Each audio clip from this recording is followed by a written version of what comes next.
నమస్తే. ఆంధ్రప్రభ భక్తికి స్వాగతం. నేను మహాలక్ష్మి.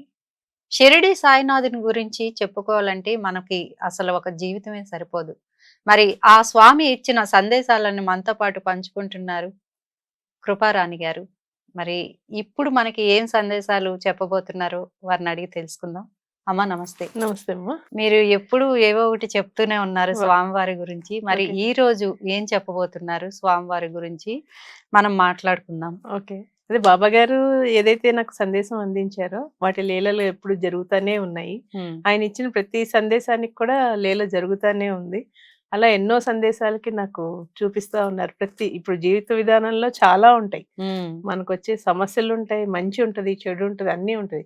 ప్రతి దానికి ఒక బాబా నాకు సందేశం అవ్వడం, దాని వివరణ ఎలా జరిగింది అనేది నేను అందరి ముందు చెప్పడం, ఈ స్టూడియోకి వచ్చి చెప్పడం అనేది జరుగుతూ ఉంది. సరే ఇంకా ఇంకా వస్తా ఉన్నాయి సందేశాలు, బాబా ఇవ్వడం జరుగుతూ ఉంది, అవి జరుగుతూ ఉన్నాయి.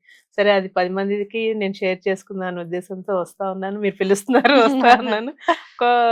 ఒకనొక సమయంలో సమయానుభావం లేక రాలేకపోతున్నాను.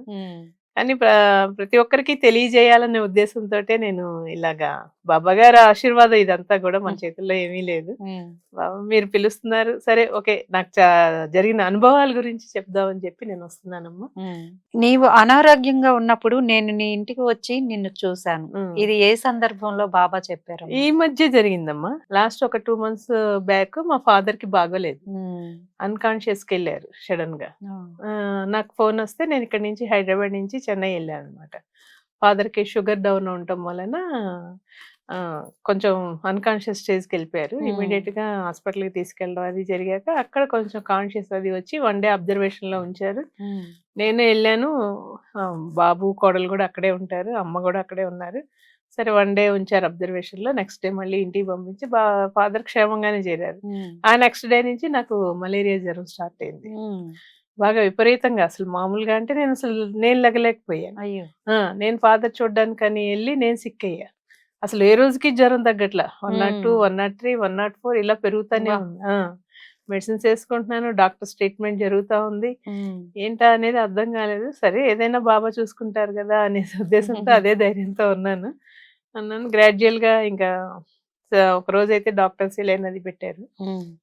మలేరియల్ ఫీవర్ అమ్మా, ఏం భయపడకండి అని చెప్పని అన్నారు. ఇంక సరే అలాగే కనీసం ఫాదర్ అయితే ఒక రోజులోనే కాన్షియస్ కి వచ్చి ఆయన హుషారుగానే ఉన్నారు. ఆయన ప్రతిరోజు నన్ను అడుగుతా ఉన్నారు ఎలా ఉంది ఎలా ఉంది ఎలా ఉందని. వారు టెన్షన్ ఎక్కడ పడతారా అనేసి, లేదు బానే ఉంది అని చెప్పి, జలుబు దగ్గు ఈ ఫీవర్ ఒకటి అనమాట. అంతకైతే 6 months బ్యాక్ డెంగ్యూ ఫీవర్ వచ్చింది, మళ్ళీ సేమ్ మలేరియా వచ్చింది. దాంతో అలాగా సరే బాబా ఉన్నారులే, భయం ఎందుకనుకొని బాబా తలుచుకుంటా, నువ్వే లేపాలనైనా, ఏది జరిగినా కూడా నీ అదృష్టమే, ఆయన మీద భారం ఇప్పుడు నేను ఏది చేసుకోవాలన్నా పూజ చేయాలన్నా శక్తి ఉంటేనే కదా చేస్తాను అని చెప్పి అందుకని పర్లేదు. ఒక 5 రోజులు అయ్యాకైతే ఫీవర్ కంట్రోల్ గా తగ్గింది. కొంచెం నీరసం ఉండటం వలన ఇంకో 4 రోజులు ఉండి అక్కడ ఒక 10 days ఉండి నేను మళ్ళీ తిరిగి హైదరాబాద్కి వచ్చాను అనమాట. అసలు ఎప్పుడు ఏదొచ్చినా కూడా ఒకటి ముందు వస్తుంది అని అంటే బాబా తెలియజేసేవాళ్ళు. ఫాదర్ కి బాగా ఉన్నప్పుడు ఇమీడియట్ గా వెళ్ళమని చెప్పింది కూడా బాబా గారే. సరే ఇంకా ఆయనే ఉన్నారు కదా అనేసి ఇమీడియట్ గా బాబు ఫ్లైట్ బుక్ చేస్తే వెళ్ళడం అది జరిగిపోయింది. అప్ అండ్ డౌన్ అలా జర్నీ జరిగిపోయింది. కానీ నేను ఇంత స్ట్రగుల్ అవుతానని కూడా అనుకోలే. నాకు వస్తుందని అనుకోను కదా, నెక్స్ట్ మినిట్ ఏం జరుగుద్దో తెలియదు. ఇంకా సరే అనుకొని వచ్చాక పూజ చేసి బాబాకి దీపం పెట్టి సందేశం చూస్తే, నువ్వు అనారోగ్యంగా ఉన్నప్పుడు నేను నీకు అక్కడ పక్కనే కూర్చున్నానని చెప్పారు. వస్తారమ్మా, ఖచ్చితంగా వస్తారు. కాకపోతే కనబడడం అంటే ఇంకా మనం ఇంకా అది ఎంతో పూర్వజన్మ సుకృతం ఉంటేనే ఆయన బాబా గారిని చూడగలుగుతాం. నీ పక్కనే ఉన్నాను, ఏం భయపడవద్దు, నేను ఉన్నాను కాబట్టి. త్వరగానే కోలుకొని నిజంగానే వచ్చాను. మరి మలేరియా ఫీవర్ అంటే దగ్గర చాలా ఇదిగా ఉంటది. ఒక 10 days లో కవర్ అయిపోయాను. ఒక 1 week అంతే స్ట్రగుల్ పడ్డాను, కానీ తర్వాత క్యూర్ అయిపోయింది. ఇంకా ఆయన ఆ మాట ఇచ్చాక ఇంకా ఆనందం వేసింది. సరే బాబా, నువ్వే పడుకోబెట్టింది నువ్వే, లేపింది నువ్వేలే అని చెప్పి ఇంకా ఎంతో సంతోషంగా ఇంకా రెగ్యులర్ గా పూజ చేసుకుంటా ఉన్నాను అనమాట. ఇది బాబా ఇచ్చిన. అంటే మీరు చెప్తుంటే మాకు కూడా అవునా అనిపించింది. చాలా అనేది వస్తుంది. ఇప్పుడు మీరంటే న్యూ గా ఇంటర్వ్యూ చేస్తున్నారు, ఇంత ముందు లక్ష్మి గారు చేసేవాళ్ళు. తను కూడా ఇలా అలా విన్నాక తను కూడా సందేశం తీయడం అనేది జరుగుతా ఉంది రెగ్యులర్ గా. ఒక జరుగుతుంది. సందేశం పుస్తకం తనకి ఇచ్చానన్నమాట. ఉమ్. తను కూడా రెగ్యులర్ గా చూసుకుంటుంది. బాబా గారు ఏదైతే చెప్తున్నారో అయ్యే తనకి జరుగుతున్నాయంట. ఖచ్చితంగా తను కూడా ఫాలో అవుతుంది. నేను ఈసారి మీకు వచ్చినప్పుడు తీసుకొచ్చి ఇస్తాను, తప్పకుండా ఫాలో అవుతా. అంటే Follow మనం అవుతాను. బాబాతో ఎలా మెలగాలంటే అమ్మ ఒక స్నేహభావంగా, ఒక తండ్రిగా ఆయన మనకి తోడు నీడ అన్ని ఇక ఆయనే అన్నీ ఆయనే. ఉన్నారు ఉమ్. అని 100% మనం నమ్మకం పెట్టుకుంటా ఉంటే ఖచ్చితంగా మన వెనకాల ఉంటారు. ఉమ్. ఎవరున్నా ఉండకపోయినా, అంటే మనం హ్యూమన్ బీయింగ్ సర్కిల్లో ఉంటాం, బంధువులు ఏదో ఒక స్నేహితులు, రూపంలో ఏదో ఒక రూపంలో. కానీ బాబా మటుకు మనల్ని నమ్మితే ఉమ్. వెన్నంటి ఉంటారు. మనం విన్నాం. చాలా అసలు ఎంత అంటే 100%, 100 ఇంకో 200% మార్క్స్ వేసుకోవచ్చు బాబాకి. అంత వెన్నట్టు ఉంటారు. మరి పక్క క్షణం ఏంటో మనకు తెలియదు. మనం ఇవాళ ఎటువంటి ఇబ్బంది లేకుండా మన జీవన సరళి సాగుతుంది అంటే ఒక భగవంతుడి శక్తి. అవును. అది బాబా గారు అని సంపూర్ణంగా మనం నమ్మితే ఉమ్. ఆయన మనకి కొంగు బంగారమై ఉంటారు. చాలా ఉంది. చక్కటి సందేశం చెప్పారమ్మా. అయితే మనం దీంతో పాటు ఓకే. అసలు బాబా వారి పూజ విధానం ఓకే. ఎట్లా అంటే ఒక్కొక్కరు 5 వారాలు అట్లాంటి వారాల గురించి కూడా 9 వారాలు విన్నాను అలా నేను. చేసుకుంటూ 9 ఉంటారు. వారాలు ఓకే. ఈ పూజ విధానం కూడా మనం మాట్లాడుకుంటే ప్రేక్షకులకు కూడా అది తెలిసినట్టు తెలుసు ఉంటుంది. కదా. అదే అంతకితో ఒకసారి జరిగిందమ్మా. ఉమ్. కానీ అదే ఇప్పుడు దివ్య పూజ అని బాబా గారిది ఒకటి ఉంది ఆల్రెడీ, నానుడి అది. ఉమ్. దివ్య చాలా పూజ. మంది చేసుకుంటున్నారు. ఒక 5 వారాలు 9 గురువారాలు. ఏదన్నా ఒక మనకి తీవ్రంగా సమస్య ఉంది అని అనుకున్నప్పుడు అలా వాళ్ళు అనుకుంటున్నారు అనమాట, మొక్కుకుంటున్నారు. 5 వారాలు 9 వారాలు లేకపోతే 3 వారాలు ఎవరి శక్తి అనుసారం వాళ్ళు చేసుకుంటున్నారు. బాబా విషయంలో మనం ఎటువంటి పూజ చేసుకున్నా కూడా ఎటువంటి ఇబ్బంది అనేది ఏమీ లేదమ్మా. ఏ స్వామికైనా అనండి, ఏ పూజ చేసుకున్నా కూడా మనకు ఫలితం పొందుతాం, ఖచ్చితంగా పొందుతాం. కానీ అది ఎలా చేయాలంటే మనం మనసు ముందు సంపూర్ణంగా ఉండాలి. మంచిగా మనం ఎంత అంటే ఒక పాజిటివ్నెస్ గా ఉండాలి. అలా ఉన్నప్పుడు అయితేనే మనం ఫస్ట్ మన ఇంట్లో ఒక సమస్య ఉంది అని అనుకున్నప్పుడు కూడా మనం పూజ దగ్గరికి వెళ్ళలేము. వెళ్ళలేం.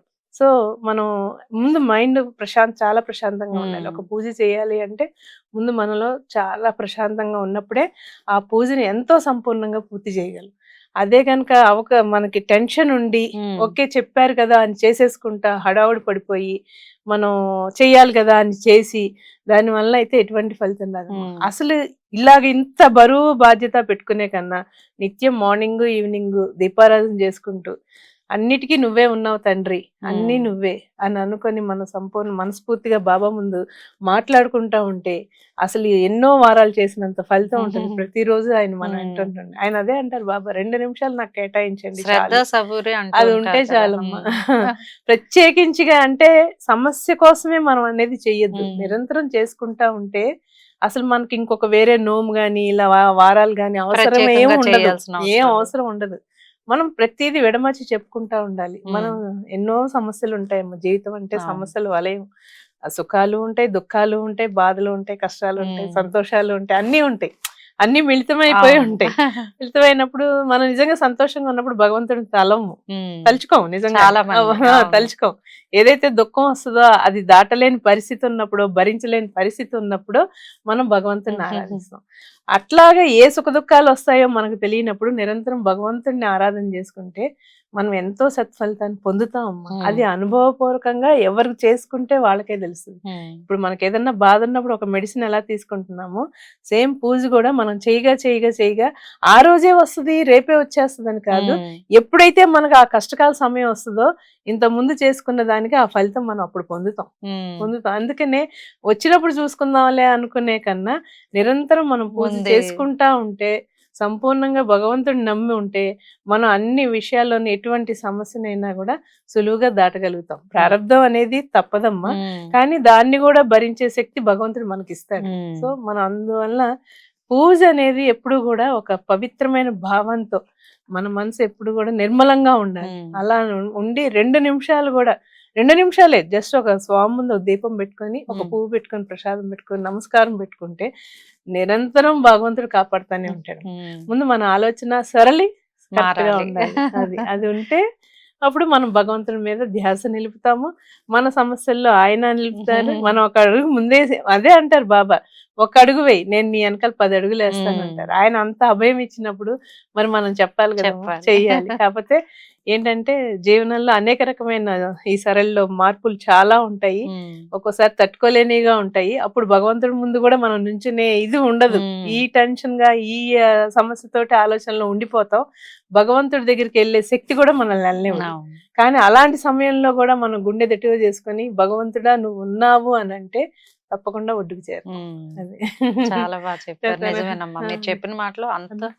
సత్యమే ఉంది. అదే, అక్షర సత్యాలు ఇవన్నీ. అన్న అక్షర సత్యాలు. ఏదో మనం తెచ్చి పెట్టుకునేది ఆ. కాదమ్మా, ఎవరో ఏదో చెప్తున్నారని కాదు, మనగా ఉమ్, ఇప్పుడు ఒక మెట్టు ఎక్కాలంటే మనం కాలు తీసి కాలు అక్కడ తీసి అడుగు పెడితేనే మనం ఎక్కగలం. అవును. అంతేగాని చిన్నప్పుడు అంటే పెద్దవాళ్ళు వెనకాల ఎక్కిస్తా ఉంటారు. ఉమ్, ఇప్పుడు అలా కాదు కదా, మనం తీసి అడుగు వెయ్యాలి కదా. వెయ్యాలి. అడుగు వేయాలంటే నువ్వు భగవంతుడి ముందుకు వెళ్ళాలి. ముందు ఉమ్, భగవంతుడి ముందుకు వెళ్తేనే నీ సాధనలన్నిట్లో, నీ సమస్యలన్నిట్లో కూడా ఆయన తోడు నీడ ఉంటారు. ఖచ్చితంగా అమ్మా, ఇది అనుభవపూర్వకంగా ప్రతి ఒక్కరికి నేను అదే చెప్తాను. తెలుసుకోండి, నేర్చుకోండి. మనమేం అది ఒక స్కూల్కి వెళ్ళి పాఠం నేర్చుకోవాల్సిన అవసరం లేదు. మన సొంతంగానే మన ఇంట్లోనే మనం ఒక చిన్న చోటు ఏర్పాటు చేయమంటున్నారు. మనం ఆ చోటు కూడా ఇవ్వకపోతే ఎలాగమ్మా? మనకున్న పెద్ద స్థలంలో ఒక చిన్న మనసులో చోటు ఇస్తే చాలు, ఇంకా భగవంతుడే మన వెనకాల ఉండి రక్షిస్తాడు. అది చాలా చాలా thank you very much. Thanks. అయితే మళ్ళీ మనం నెక్స్ట్ సందేశాలతో ప్రేక్షకుల ముందుకు వద్దాము. ఓకే.